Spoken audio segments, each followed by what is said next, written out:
The psychologist does grounding exercises at first, builds trust, and then we start to talk about their stories.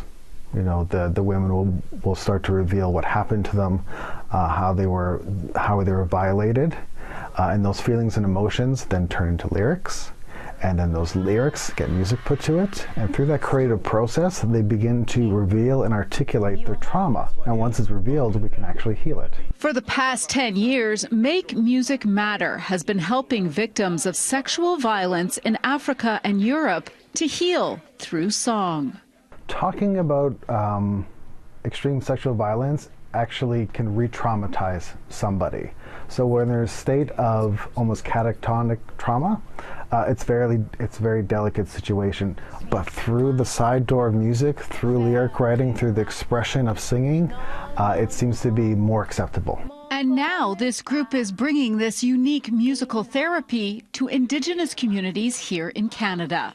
I think it's really important to bring it to the Indigenous communities because in a way these communities are the ones that have been suffering a lot in the history of Canada. It's a way for them to experience the same kind of positive energy that we get from creating. Helping them to do the same thing, I think, is really important. The program has proven successful in the Congo, Rwanda, Guinea and Turkey. Now, Fox Lake Cree Nation in Manitoba will be the first community in Canada to experience recording their own healing music with Make Music Matter. You can absolutely see the process. These people, they start and you can see them, they're closed in, they're looking down there, and you can just see them as they open up, they're lifting their heads and they're looking up and they're feeling more positive. You can watch the process. It happens within hours. Ian Dessa from Billy Talent has been a long-time Make Music Matter supporter. He says the program's publishing and compensation is groundbreaking for songwriters living in extreme poverty. No one's ever really done that before. I think some people don't have a fixed address and they don't have the